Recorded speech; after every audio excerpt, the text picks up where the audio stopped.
and welcome to this latest episode of the Driving Net Profit with Zero Emissions podcast. I'm Barbara Albert, co-CEO of 100% Renewables, a consultancy specialized in the development of net zero strategies. When we develop net zero strategies for our clients, we typically look at energy efficiency, renewable energy, and supply chain opportunities. A great deal of our work is developing business cases for how an organization can be more energy efficient, such as lighting replacements, sizing solar installations, helping our clients transition their fleet, or making the right procurement choices. Part of our work is also looking at the leadership, governance, and change management that organizations need to undergo to get on and stay on a path towards net zero emissions. In today's podcast, we are going to investigate how behavioral science can help drive net profit with zero emissions.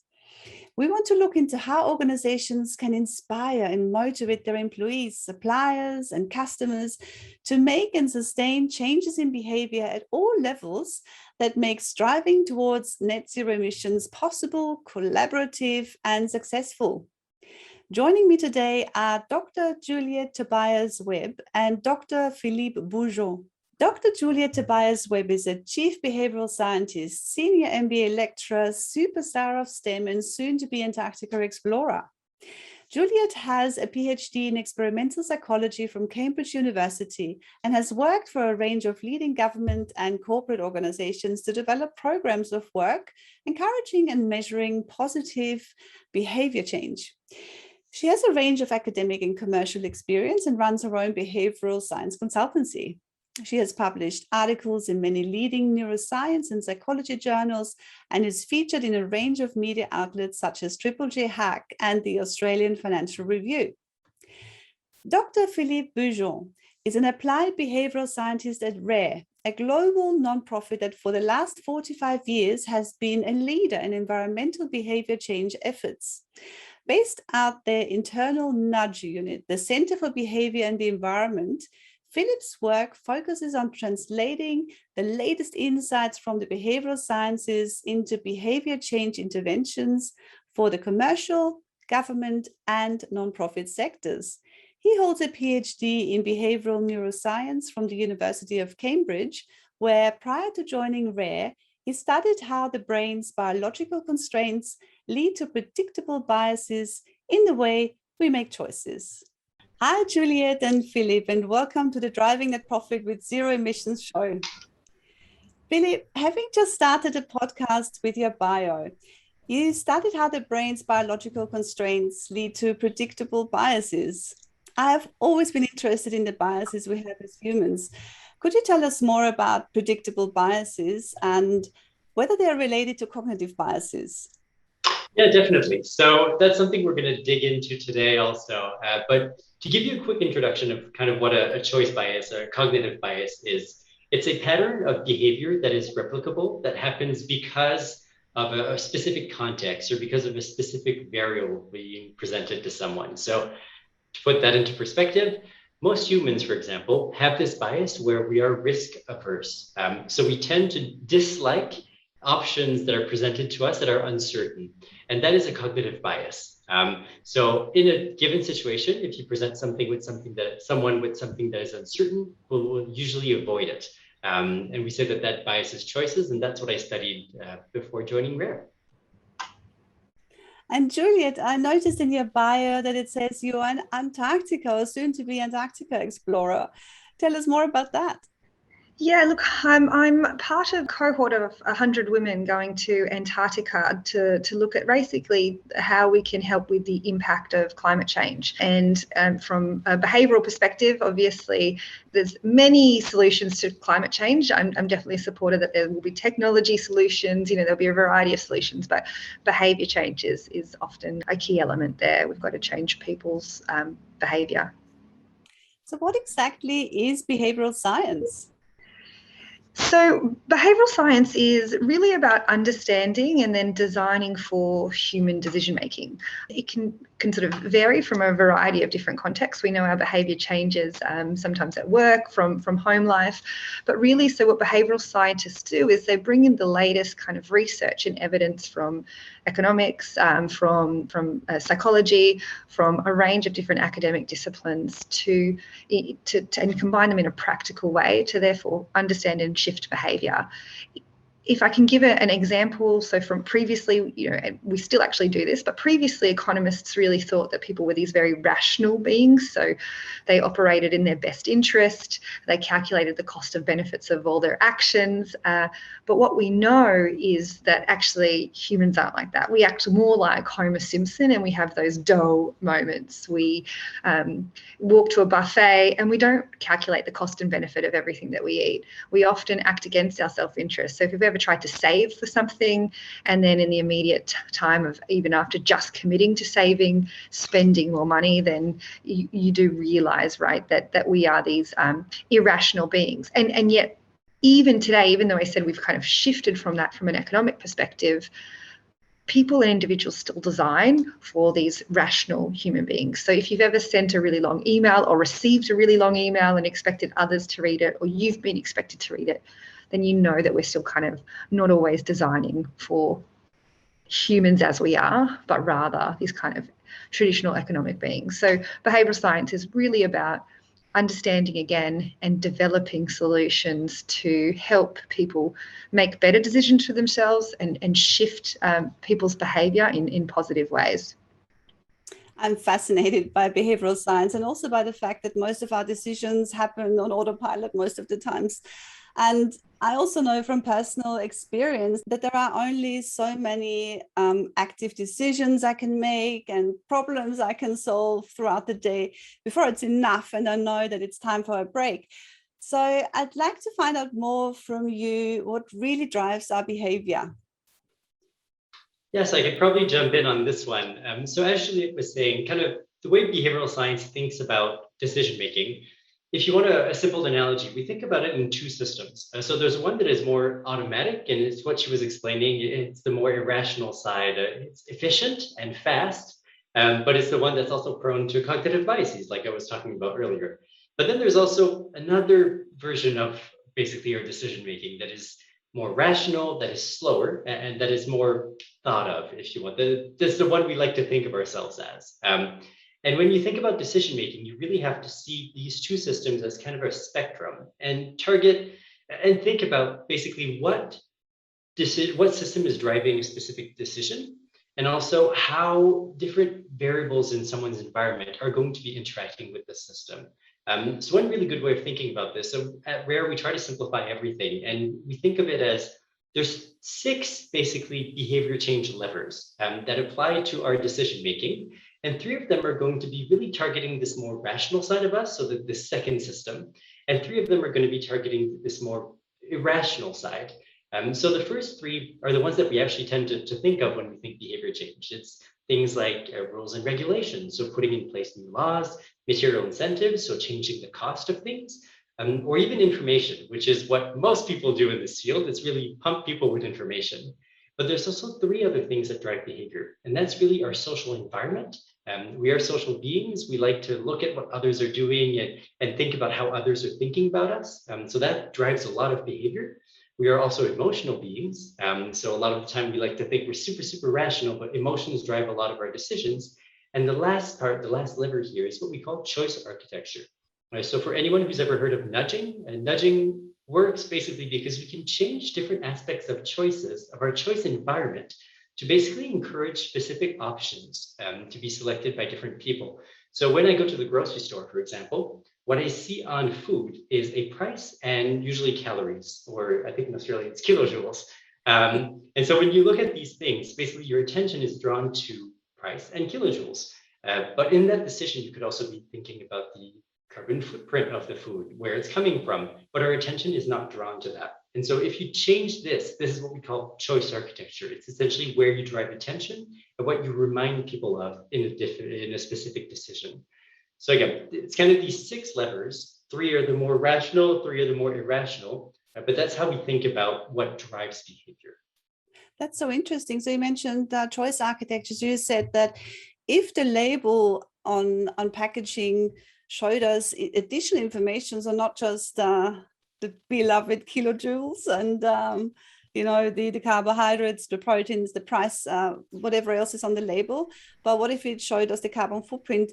That would play an influencing factor in our decision as to whether we would buy the product or not.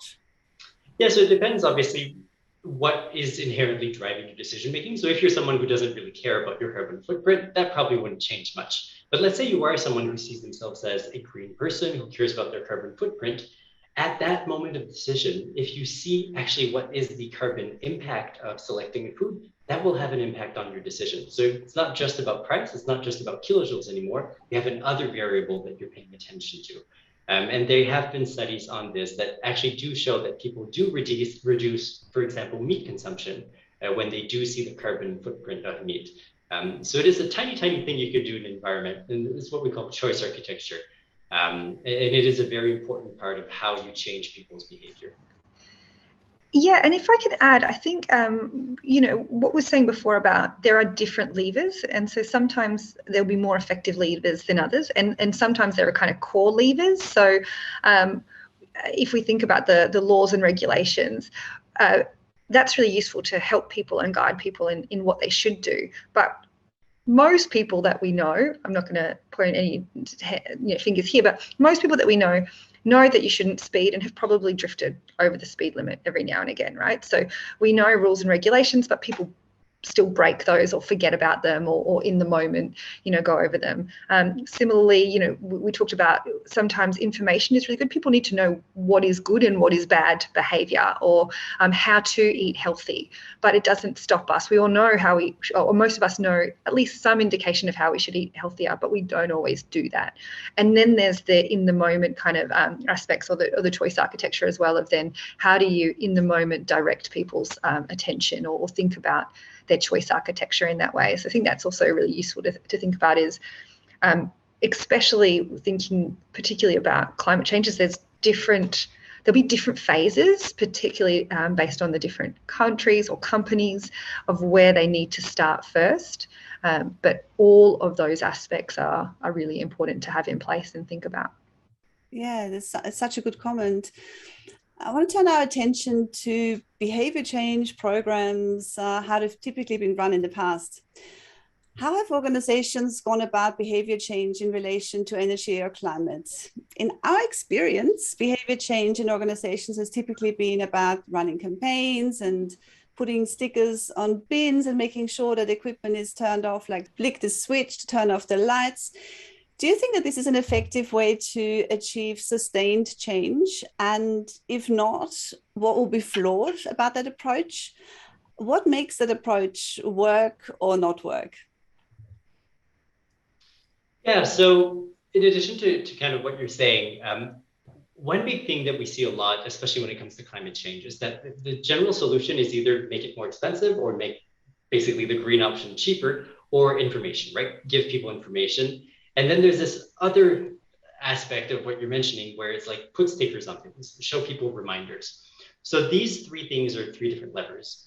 You can think of them as information in one case, the other one is a material incentive, and the third one is, again, interacting with this choice architecture. At the time of choice, you're reminding people. And these are three great strategies for specific contexts, but we tend to just rely on these three. And it's important to know that there's still three others that you can use for different contexts and that you can use for different situations. And I think one of the big failings of programs is that we tend to just jump right away and assume that these three levers are going to be the useful thing, when in fact there are others that might be more appropriate. So reminders are really good on bins, for example, because at that moment you're making decisions, so you'll know what you're looking at. But then when you're thinking about telling people about information about why it's important to turn off the lights, well, you might not be thinking about that information when you're turning off the light, right? So again, a reminder might be good. But then if no one in the office is turning off the lights, well, then you have the social influence that's pushing against you. So it's important then to think, okay, what's the other lever I can use? And I think that's one big failing of this side, really, of fighting climate change.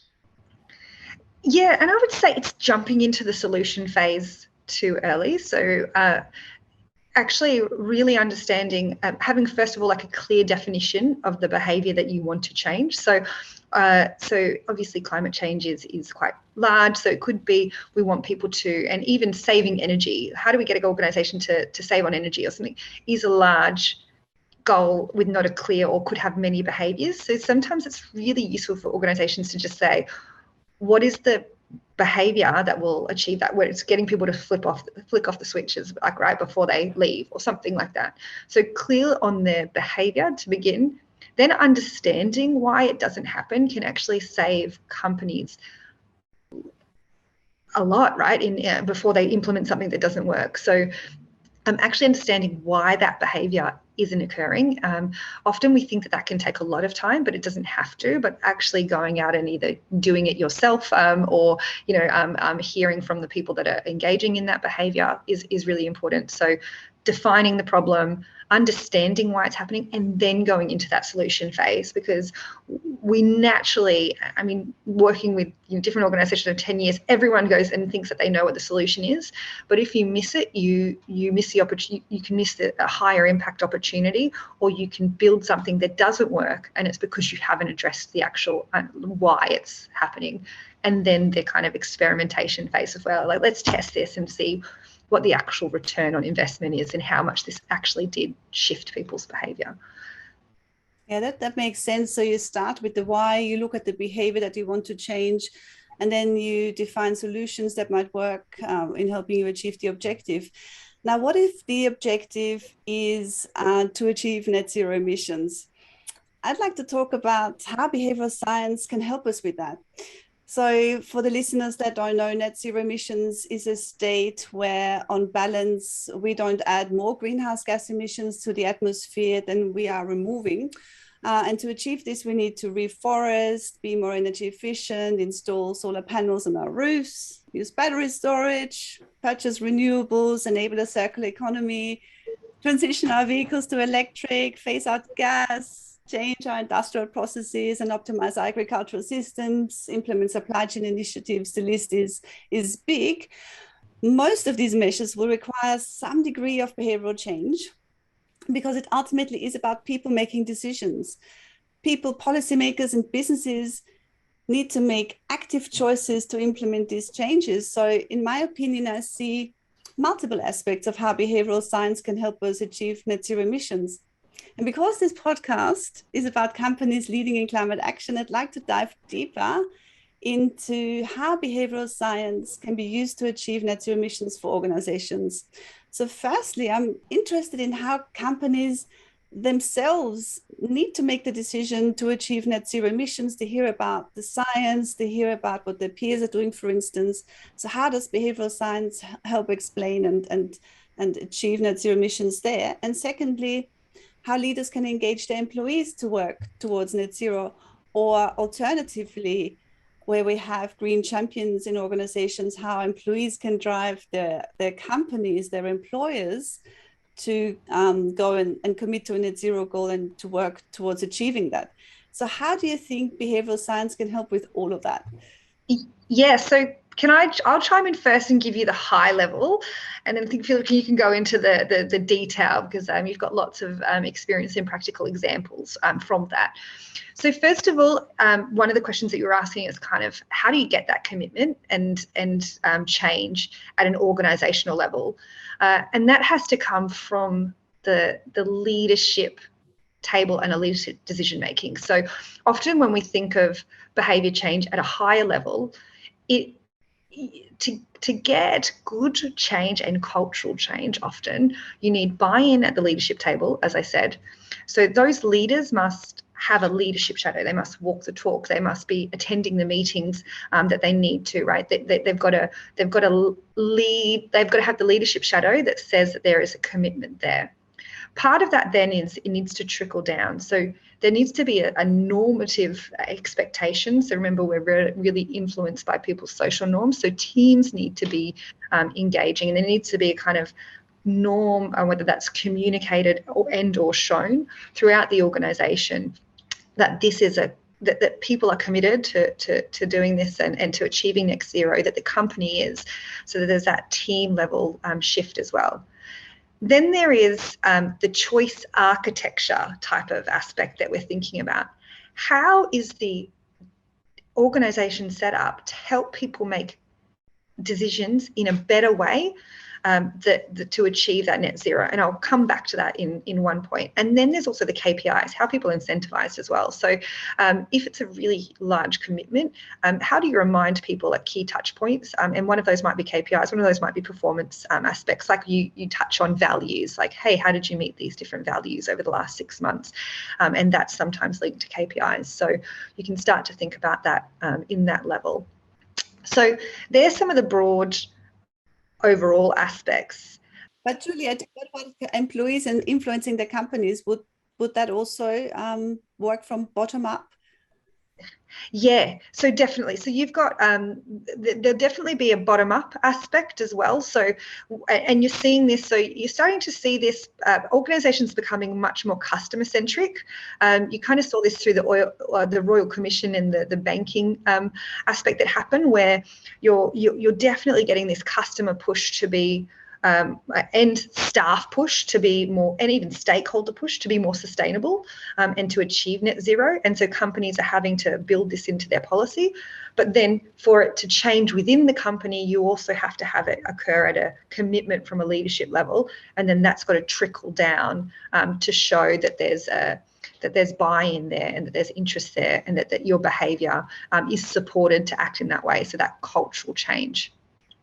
When I was talking about before too, that thinking about setting up the choice architecture in a way that people can behave. One of the simple behavioural science strategies, if you're trying to shift any type of behaviour, but particularly behaviour that is linked to net zero, if you can make something, it's called this EAST framework, easier, more attractive, more timely, and more social. So just they got the East wrong there, but anyway, so easy, timely, social, attractive, then you can easily shift behaviour. So let me give you an example. Easy is, the easier you make something, the less friction there is involved, the less hoops that people have to jump through, the less click-throughs that you even get, the more likely something is to occur. If you want to stop a behaviour from occurring, you put some friction in place and it makes it less likely to occur. Making something easy or more difficult shifts behaviour. Social, we talked about this before as well. So I'll actually spell out EAST rather than jump around. So A, attractive. So this is the example that we're talking about before. If you can draw people's attention to the information that you'd like them to see or to tend to or shift, then they're more likely to engage with or engage in that behaviour. So making it more attractive, or just reminding people, we see the big red sign, we're going to pay attention to that and read it. Incentive, attractive is also the incentive part that I was talking about potentially. Then you've got social. So if you can make something seem like everybody's doing it, more people are likely to do it. And then timely. If you can remind people in the moment, so making it really timely to engage in certain behaviours that you'd like them to do, then that can be really useful as well. So if I can give an example of timely, so here it may be so this is something from a government level, when people are at tax time going in and lodging their tax, why don't we ask them to shift to more ethical kind of superannuation then in a timely manner, or when they're starting a new role, so that kind of at the time point where they're likely to make a decision in that area, you can capture them, and that's much more likely to shift behaviour. That's so interesting, and such a good acronym is to remember. That's really easy to remember. With the social, you mentioned that people will change if others are doing it and they will follow. Is there such a thing like a curve of adoption, a bell curve? That is actually something we see a lot of, like the diffusion of innovation or a bell curve. It is a very attractive idea, and it is a useful one conceptually, but I do want to stress for anyone looking for a magic number that really depends on the behavior you're trying to introduce. And it also depends on kind of the established norm that's already in place. So there's this unfortunate reality that if a norm is working against you, you have a much harder time actually changing a behavior. So let's say most people are not turning off the light and you want people to turn off the light. That's going to be much harder than if people are already somewhat doing it and you're just trying to get a few stragglers to turn off the lights in the office. But also social norms can be very, very effective if you use them to make behaviors more observable. So there's this great example actually that was run from, it's a think tank, we call them nudge units in behavioral science, called Ideas 42. And they were in Cape Town, and they were basically looking at how do you reduce the energy use of different offices. And so what they did was create this kind of competition between different floors of one big building. And so basically they made the energy use of specific floors visible. And so what you could see is, hey, am I above or below the norm? And it's very simple. It didn't cost much, but that tiny incentive changed all of basically the energy usage, reduced it by an average of about 9%. And if you pair that with just one person on the floor that basically goes around and tells people, hey, look at that norm, remember what others are doing, it goes down to 14%. 14% in terms of energy saving is very significant carbon-wise, but also saves a lot of money to companies. So it's tiny things like that you can introduce. And this falls within the realm of nudging, what Juliette was talking about, kind of the ease, make it timely, social, all these things. But it is very, very effective, and it is also cost effective. So yeah, social norms are great. You can use them to promote commuting. You can use them to basically get people to fly less. We keep forgetting about the power of us, basically. So we rely a lot on information, but social is very, very important. So important, and I can absolutely relate to the fact that we are very competitive as human beings, and it's such an effective strategy. So sometimes when we run engagement workshops from our end, and we use quizzes, and we put people against each other, and they have to answer questions about the content we've presented, it makes for a much more engaging workshop because people are so much more into it and super engaged. So we're talking about the leadership level and companies putting in organizational behavior change programs and employees influencing their companies to be more sustainable and working towards net zero. But what about on a company to company level? Or so for instance, where you have companies servicing other companies in a business to business environment, or how do companies influence their peers? How do they influence their suppliers? And also, how do they influence their customers? That's actually something we work a lot on, trying to get companies basically to encourage the green option with different consumers, or trying to get companies to encourage other companies to switch. And I think it's not too different from what we were talking about when it comes to employers trying to influence themselves or influence their employees. When it comes to behavior change, like I was saying earlier, what you need to understand is really what is driving that behavior. And so is it one of your 6 levers that's going to be useful? And then can you nudge people, or do you need a more intensive kind of intervention? And so there's certain things that businesses can do. I mean, the simplest is to just not offer an option that's not green. But going beyond that, it's also making things easier for the consumer to do the green or the right thing in this case. So there's this very powerful tool called defaults in behavioral science, where basically if you present an option as either pre-selected or as a recommended option, people are more likely to go with that. If people really have a strong preference, they are also free not to go with this option. But for example, when electric utilities in Europe try to get people to enroll, often they'll default people into the green option. And if you do that, far more people will default into it than if you did not have this initial option as the default option for people. So defaults are very, very powerful. And you can also use attention if you want to get basically either your consumers or other businesses to pay attention to specific things that you're offering. So in restaurants, for example, it turns out that if you don't call a meal vegetarian, people are twice as likely to pick it if they don't associate as vegetarians themselves. So you just describe the food as the food that it is without putting in that label, and people are far more likely to pick it. That's because you're not bringing the attention onto the social idea of vegetarianism, right? You're just telling people what it is. And you can do that with also your business offerings. So these are just two quick examples, but again, we have 6 levers, right? So there's tons of examples that we can dig into. But yeah, thinking about ultimately consumers, other businesses, people, employees, they're all just people. And so we all have the same cognitive biases. We all have the same levers of behavior change. So it's just about identifying which ones are the best for the given target. Yeah, great. Okay. So you both brought up so many good points in how a behavioral program can be structured and what to be mindful of. So if you were to go into an organization from scratch, right, and if you were to look at developing a behavior change program from the top down, what would it look like? How would you go about developing a behavioral change strategy in an organization? Mind if I take this one, Juliette? Yeah, you go.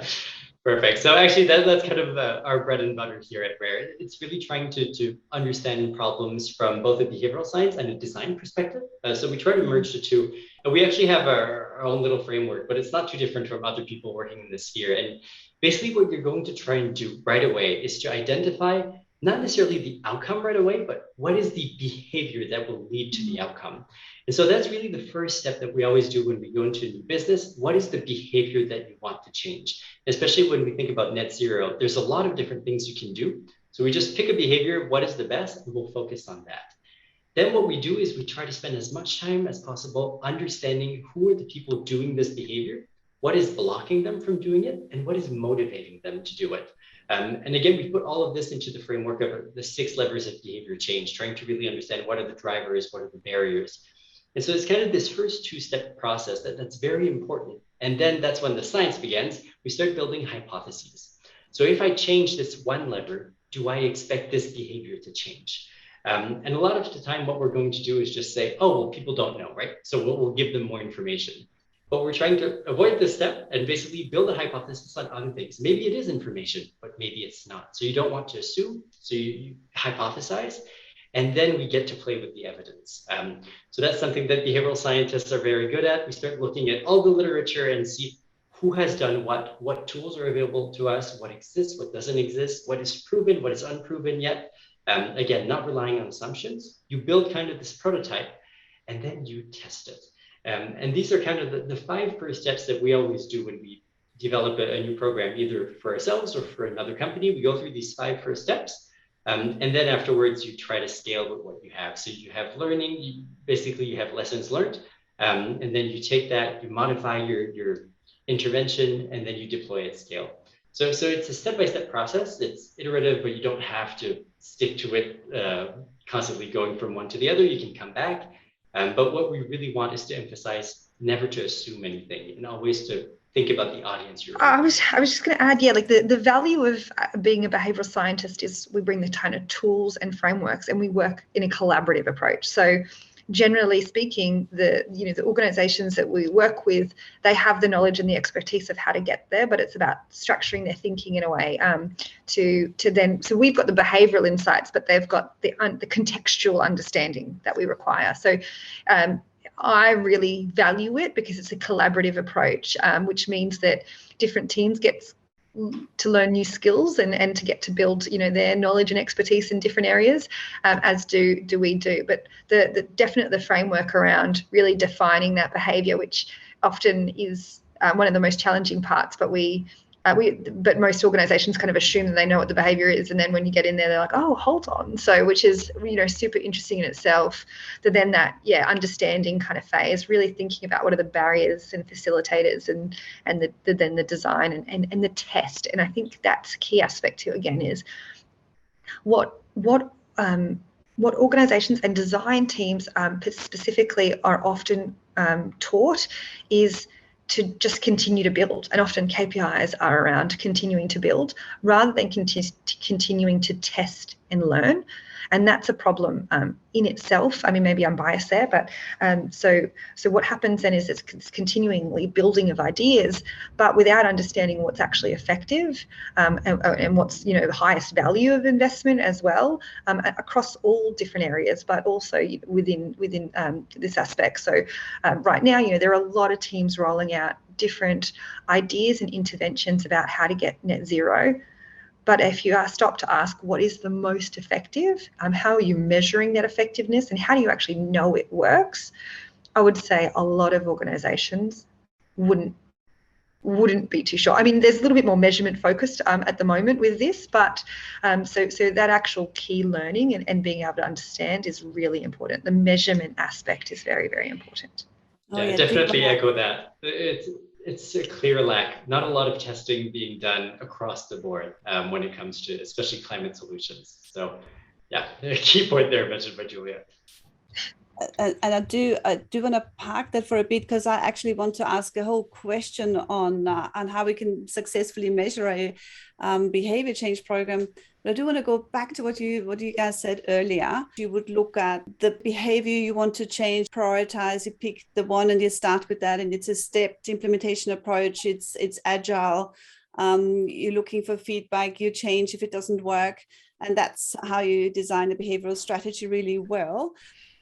But some of our clients have mentioned that they've had the problem of spending a lot of dollars on engagement programs and getting little benefit from it. What would you advise them to make sure that their behavior change program is cost effective while meeting its objectives? So there has to be, first of all, an appetite of, if the solutions don't work, you're still learning. So there has to be an appetite for failure, and because it's not an actual aspect. So when you're going through this planning phase, the actual planning side of it might and could cost a bit, but is going to save you down the long run, because then you can develop many more solutions, or one solution that's really effective, and you're very confident in this in that. Versus, as I said, running the risk previously, what I talked about, where you design, you spend money on implementation, on change teams, and that doesn't work because you've assumed you understand the problem, but you don't. So that's one aspect. But also, actually, the value of behavioural science, and behavioural scientists talk about this a lot, is that you can design very cost-effective, simple solutions that will work at scale that are cost-effective. So, there's this famous, it's not a sort of a sustainability kind of example, but there's, the famous fly study that, or fly experiment kind of behavioural science intervention that was completed in Amsterdam Airport, where Amsterdam Airport, in the males' bathrooms, they were spending a lot on spillage costs, and on cleaning costs because of spillage. And basically, they wanted to put up signs, first of all, to say, hey, please be careful, but actually, from a behavioural science perspective, if you're looking at the sign, then you're probably not actually, you're making the problem worse. Like that, the aim is not there. And so someone directed people's attention to the bottom of the bowl by just putting a little sticker of a fly there. Very cost effective, and saves them huge amounts of money each year in now cleaning fees, because there's much, much less spillage. There's range of different, we could probably both roll off many, many different examples of how actually, if you do behaviourally informed solutions, you get cost-effective change at scale. Sometimes there might be cost up front of actually just understanding the problem, but that shouldn't be more than general consulting costs. And just again, what you're getting is learning and key insights along the way that you can continue to take forward. That's such a key point. So what I'm hearing is that you have to go back to basics. You have to go and understand the problem first before you design the solution. And that's probably the biggest lever you have from stopping them from being too costly. That completely makes sense. Now, we've discussed, we talked about a lot of examples of how businesses can use behavioral science to achieve net zero. But what about local governments? Councils are increasingly looking to educate the community on climate change, so that's both for mitigation and also adaptation, as in being more resilient to bushfires, etc. What advice would you give local governments on how they can help their community shift to net zero? Yeah, I can probably take this one. And I'm going to build on the last three questions just for you guys. So if we think about cost, kind of building things for government, and also the solutions that are available for sustainability, a perfect example of this, and what I've been saying from the beginning really, is that especially governments, we're going to tend to rely on information campaigns. So you mentioned that earlier, stickers that remind things, that basically give people information, not necessarily serve as reminders, or just big information campaigns. And often, just like the case of the fly in the urinal, you might have another lever that is as effective and costs almost nothing. So in the US, there's a great example, for example, with electricity companies, where instead of having big information campaigns, what they started doing was sending a letter to different households just saying, hey, people like you use about this much electricity. You're using this much, and it could be above or below, but just sending this norm and making that behavior observable reduced electricity usage from about 2 to 10%, depending on what kind of household you were. And that over 100,000 households really adds up. And it's the price of a letter. So you can really have a very, very effective tool or effective lever for very limited cost if you understand exactly what is driving the behavior. So in this case, the behavior is not observable, make it observable, tell people what the norm is, and it's much more effective than just telling people about the perks of not using as much electricity, right? And that's even tied with the cost of electricity. So levers are very, very useful in that case. And I think especially for governments, you're working with people and you know these people and you have access to the people, which are the experts on their own behavior. So it's a great, great position to be in to kind of understand, okay, what is driving this behavior? What is the impact that we can have? But also experiment with the different tools. You're in a position where you can. And you usually have access to a lot of people, a lot of different resources. So you're oftentimes actually a bit freer than you think, especially compared to businesses that are tied to other performance metrics. So I think it's very important for governments to realize this, but also to just think creatively about these problems. You don't only have to use material incentives and information. That's great. So how would you find out about what is driving people's behaviors? Would you run a survey, or would you run an engagement workshop, or would you do focus groups or paid interviews? What would work best? So it depends on the problem. Here in this case, so I have certain projects where we're going to work with survey data about a specific behavior, where we're able to get very specific quantitative data about norms, about why people are doing certain things.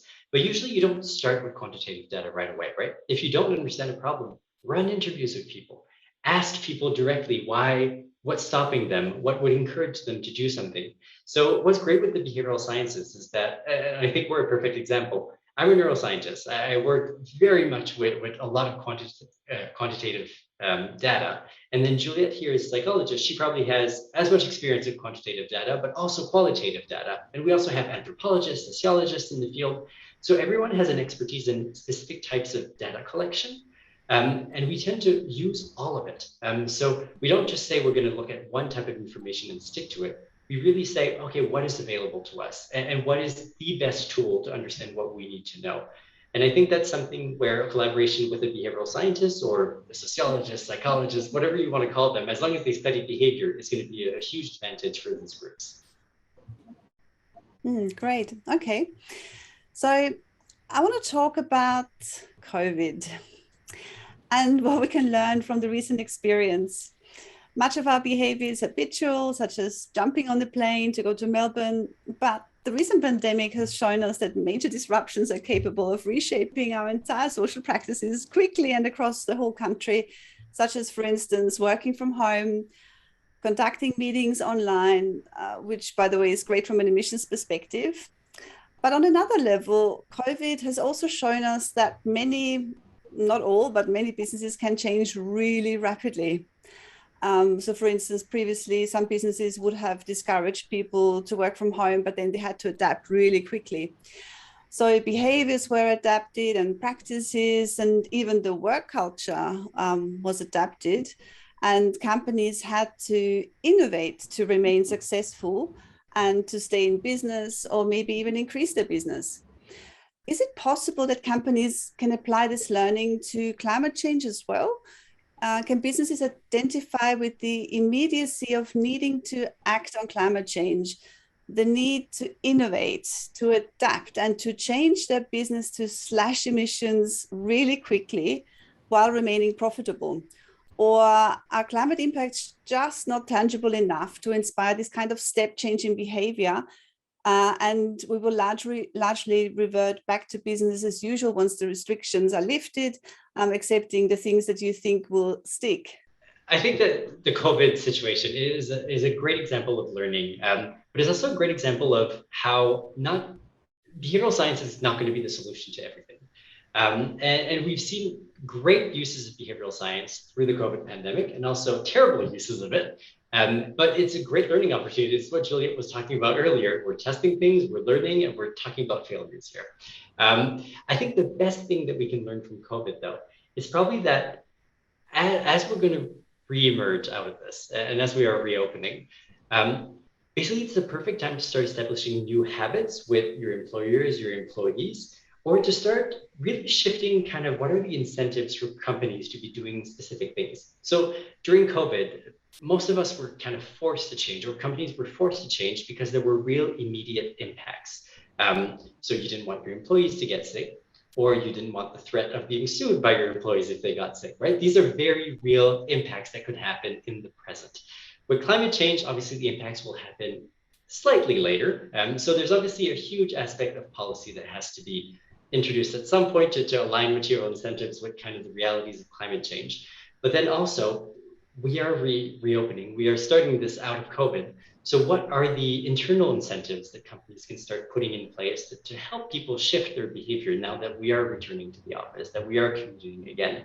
And if you look at like the habit literature in behavioral sciences, there's a lot of information about how when you have a big shift, a moment of transition, we call, that's the best time to start new habits. So if your employees weren't commuting before, or they weren't using public transportation, because they haven't done it in a while, now is the time to introduce them to a new system, a new way of doing things. And I think that is probably, if not the best learning of COVID, the best opportunity presented by COVID. It's really now's the time to do it, because if you don't do it now, you're probably going to delay it afterwards anyways. Definitely. I think, can I add to that too, so there is this unique time where people's behaviour is more malleable to change. I think it's quite interesting what you're just saying too about maybe it's about time to redesign the policies around what supports. So if it is useful and it is like, right, if people shouldn't, if being at home and on Zoom is better for your sustainability goals, then maybe it is about the flexibility and thinking about some of your choices and your policies around that. But also, I think another interesting learning from COVID was the ability. So you still need to give people an ability, and behavioral scientists talk about this, the ability to have a choice. So you shape the choice architecture, but you give people a choice. And so you don't want to create a drastic change where you kind of have these mandates like you do a little bit different now around having everyone has to get vaccinated, right? Everybody has to do this. That's what we call kind of like a shove almost, and people respond really poorly. So if I can give an example, and this is just a hypothesis based on some experience, but also is if you look at what's happened in Melbourne with the forced vaccination of people at construction sites, probably a better response, and this is my opinion, is that you force people. You say 80% of people on sites, 80% of people have to be vaccinated, 20% don't. Then slowly what you'll find is the social norm. So 80% get more opportunities. So those 20% that aren't vaccinated get less opportunities, but they still have a choice and they can still work. You're not restricting their choice. And over time, they socialize with the people, the other 80%, and they realize that there's no negative effects, that, that they're more open. And then slowly more and more people are vaccinated on sites, but they feel that they have a choice and an option. And so it's a better behavioural design in terms of people don't push back.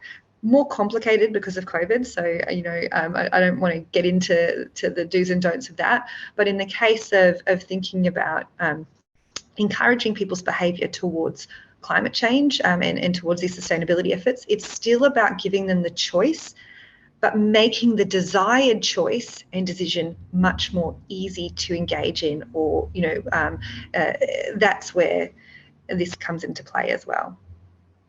I love this example so much, and I can personally attest to the effectiveness of a choice strategy. I remember when I brought up my kids when they were little, and you give them two choices, healthy food number one or healthy food number two. They feel like they have the choice, and whatever choice they're making is a good choice. So yeah, it's a very, very effective strategy. I really like it. But let me shift gears for a while and go back to a topic we touched on earlier. And I did want to bring it out to make it its own question, because to me, it's so important. And it's about how you can measure the success of a behavioral strategy. So we're usually asked by our clients what the initiatives we propose, they undertake, will provide in terms of benefits to them and how it is measured. So for example, if we recommend a company installs a megawatt of solar panels across their facilities and it will cost them over $1 million to install, they want to know what the return on investment is going to be, what the payback will look like. Will they get their original investment back in less than 3 or 4 years? So we get all these questions and we can answer them fairly easily. Because we have the data, we can analyze it, we can inspect the roof, we can inspect the electrical infrastructure, we can design the solar system, we can price it accurately, and we can put the exact dollar value on the savings.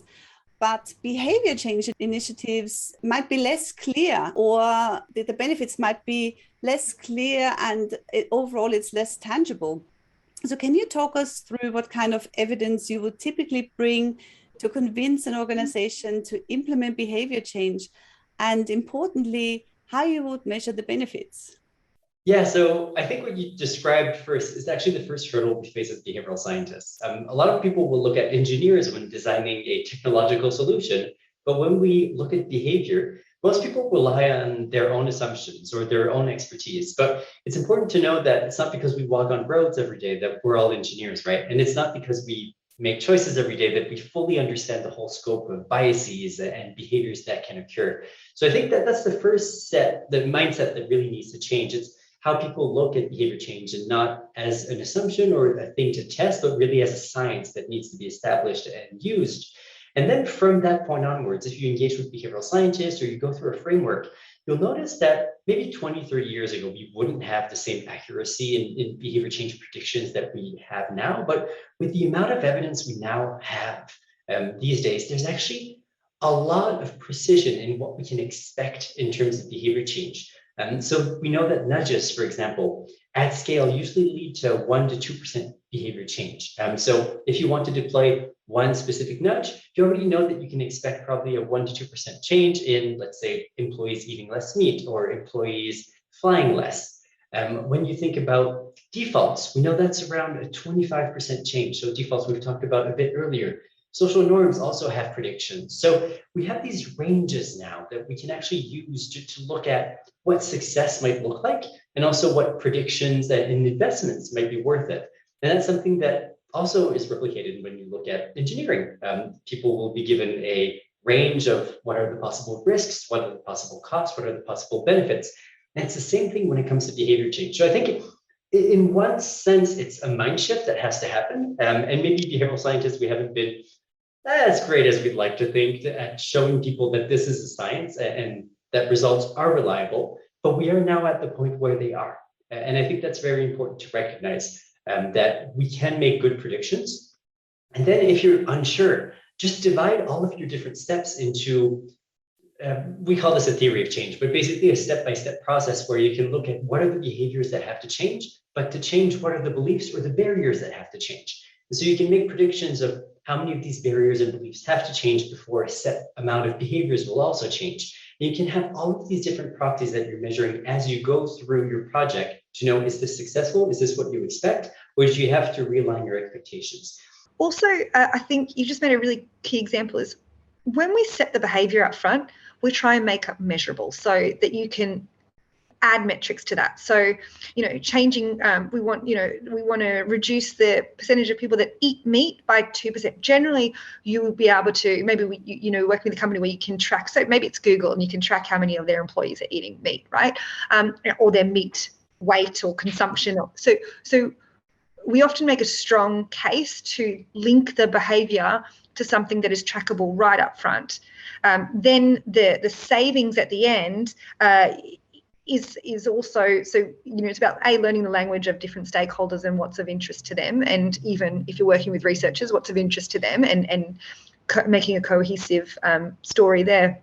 But the key thing too is that experimentation phase for us. So often what you will do is you have the behaviour, so meat consumption, and we want to change it by 2%. Through the understand phase, we realise that people aren't there are a variety of reasons. Taste bad. People didn't even understand that. People don't know what is good or bad meat. I'm not doing a very bad job, right? There are all these different things. But the key driver is that people actually have the intention to eat less meat. They just have less time, and the meat is right at the front of the counter, and it's much quicker to get. And there's bigger piles, so people's attention are drawn to it. So the intervention is then putting the meat at the back of the store, or back of the canteen in this case, and putting the veggies or the non-meat alternatives at the front. What you then might do is you test that. So some people would be some in this level, some either individuals or organizations. So will be in the control condition where it's just business as usual. So, or some offices is what I was going for. So Google office in Sydney is no meat. I mean, it's not completely controlled. Meat at the front of the counter, and Google Singapore now or something is meat at the back. And then so you have your control group, and then your treatment or your intervention group.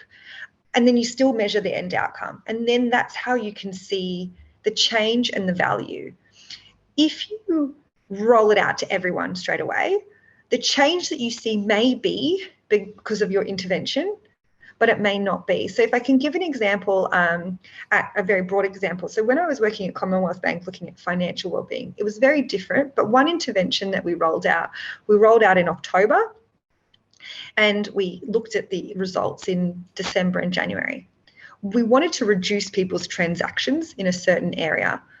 What you saw overall is that people's transactions increased. So if we rolled this intervention out to everybody, we would have assumed it was having a negative impact on people, or it was not useful for, and so we would have not thrown it out, obviously, but, redesigned, or assumed it was a waste of money. When we had a treatment and control, what you saw is that by virtue of seasonality going up to Christmas, everyone's spending more, everyone's spending increased. But the intervention that we introduced significantly reduced people's spending compared to the other group. And so it was actually hugely effective. It was very good for financial well-being. And it was only by experimenting and showing that you, and having that control and that treatment group, you could actually see the impact. And the impact was huge. And it was like such a win at the beginning. It was a really great, one of the first experiments we ran win in a behavioural science team, to then say, this is the value. You see the behaviour change, and then you can link that often to all of the other changes as well. That really makes a lot of sense. I'm just reflecting back on what you said, the examples that you brought up. So for instance, with reducing meat consumption in organizations and putting it to the back, I can see how this would work in practice. So for instance, if you are an organization that does a lot of food and catering, say for instance, an aged care provider, there's lots of different pressures, of course, being an aged care provider, but part of the diet that you supply is very heavily meat-based. And I can see from a measurement perspective and behavior change program, how you could drive people to potentially eat less meat, and you could measure that, because if food and catering is such a big source of supply chain emissions because of all the agriculture that's involved, is heavily carbon intensive, the food that we eat, especially if it's meat and dairy based.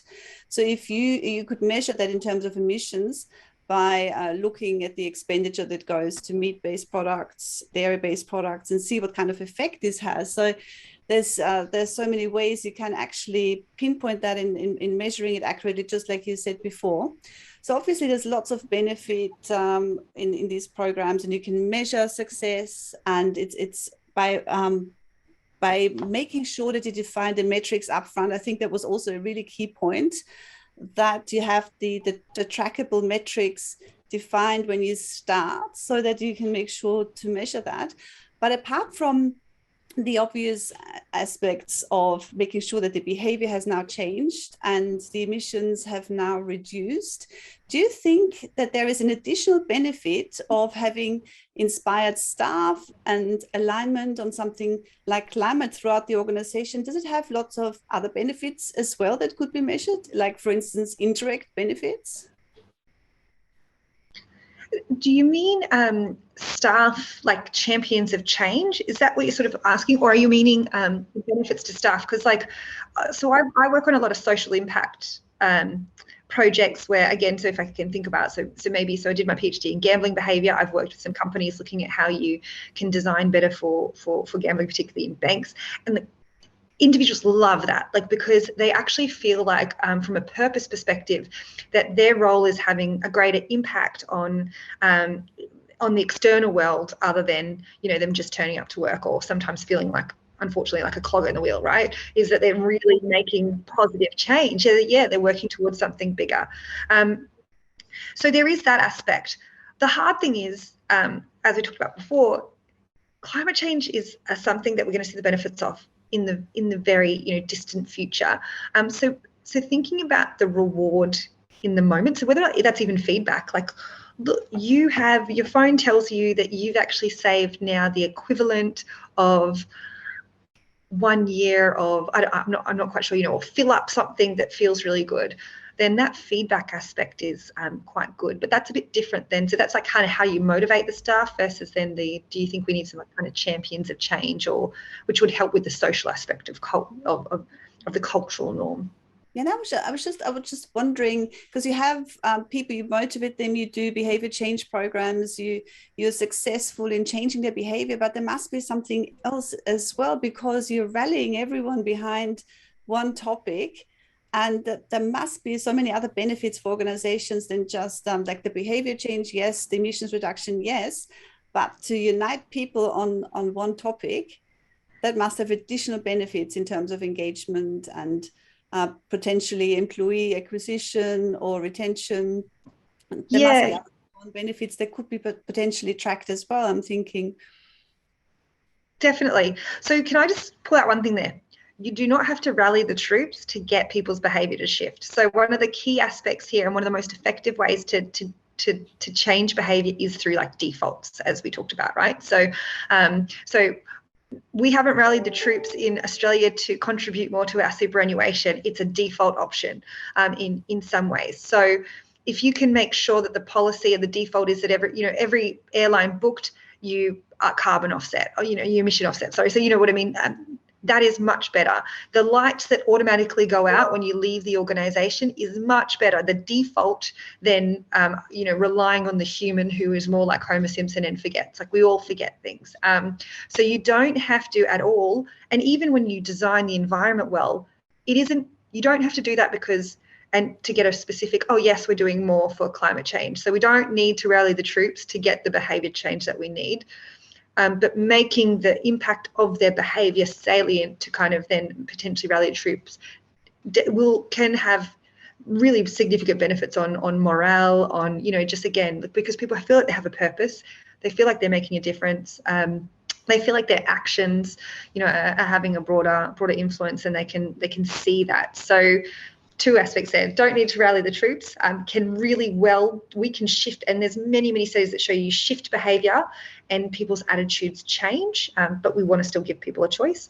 But also then, if you do highlight the impact of their behaviour and how it is having a positive outcome for the future and for other people's lives, then that has huge benefits as well. And you can capture those through surveys, but you can capture them through even looking at basic business metrics. So how many sick days do people have? How many people are leaving? How many people are staying? They're proxy measures, but you can make some inferences off those.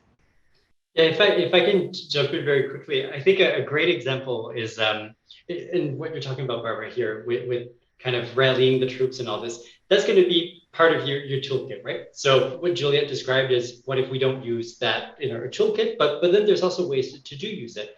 And I think that my favorite study when it comes to this, and especially like rallying troops, is when you think about people's pride in their business or their organization, who they work with. And the most typical study here was actually done. They put students in a room with a cake. And they told 3 different groups of students, basically, one just got information about the cake. The second group were told, imagine how prideful you would be if you don't eat the cake. And the other group was told, imagine how ashamed you would be if you ate the cake. And the people that felt pride, that were given the pride condition, were 4 times more likely to show self-restraint than the other conditions. They were the most successful ones because they felt pride in what they were doing. And I think pride, when you're talking about rallying the troops, is a very, very important thing. And I think, obviously, I'm not an expert here. I work in conservation. So anyone feel free to disagree with me, but younger people want to feel a part of a movement. They want to feel proud of the organizations that they work with. And that's something that we're seeing change across the board, across different generations and across people joining the work sector. So I think if you are looking at all the levers that you have, pride and really creating this momentum within your own organization for your employees and pride in your employers is going to be very, very important, because it is more likely to lead to behavior change, but it also might be more likely to lead people to basically adopt spillover behaviors at home. So if I am being very green at work, why wouldn't I be at home? If work is helping me by sponsoring or subsidizing my getting an electric car, that also impacts everyone else at home. And then, hey, I become part of the social norm in my neighborhood and might also influence other people that live around my place. So it's important to understand how all these levers interact. But yeah, it's a toolkit that we have, and we just need to understand what is best in that moment. That is wonderful, because I'm just imagining, as an organization, if you are committed to achieve net zero, you're engaging your staff around these matters, you're tracking progress, you're changing behaviors, you're changing social norms. People take that back into the communities, back into the families, where it affects even wider change. So then the impact of that one company that makes the change is so much bigger, because the actual decarbonization impact on society is a much greater thing and greater than the company itself. Such a good point. We've had so many interesting points across the different methods you use as behavioral scientists.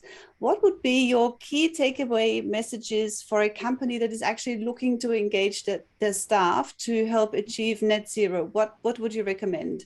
I think for me, one of the aspects here is that solutions can be very cost effective. I'm going to give you 3, sorry. It is very important to understand the problem first and doing that groundwork, but see, the easier you can make something, like, right, the easier the pathway, the easier, so whatever the behavioral problem is, the easier you make it to occur, the more likely it will. The more friction you put in place, the less likely it will occur. And I say that because sometimes you want either one. So sometimes you want to make it harder to do an activity, which is then useful, and sometimes you make it easier. So I think that for me is it. Actually, I'm going to add one more, sorry, is the importance of considering the decision environment. Often we think about focusing on the individual and changing an individual, but actually changing the individuals are more resistant to change. Changing the environment helps people shift much easier, because they're often in an automatic kind of operating system. And what about you, Philippe? Yeah, I think it's kind of a recap of actually what Juliette just said. So going back to what we talked about the entire time, remember, if we go back to the core of behavioral science, so our decision making is kind of on a spectrum from automatic to more rational, more slow and thought of.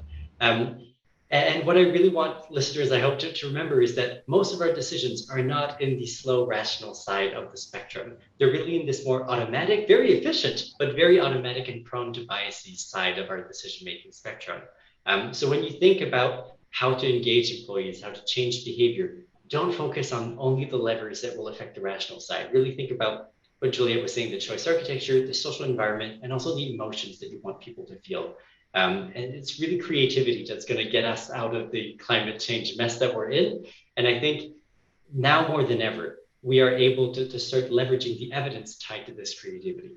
So it's really what I hope people get from this is to think of the toolkit of behavior changes more than just 3 levers. We have 6, we might even have more. So yeah, focus on that. So what if people wanted to find out more? Do you have any book recommendations?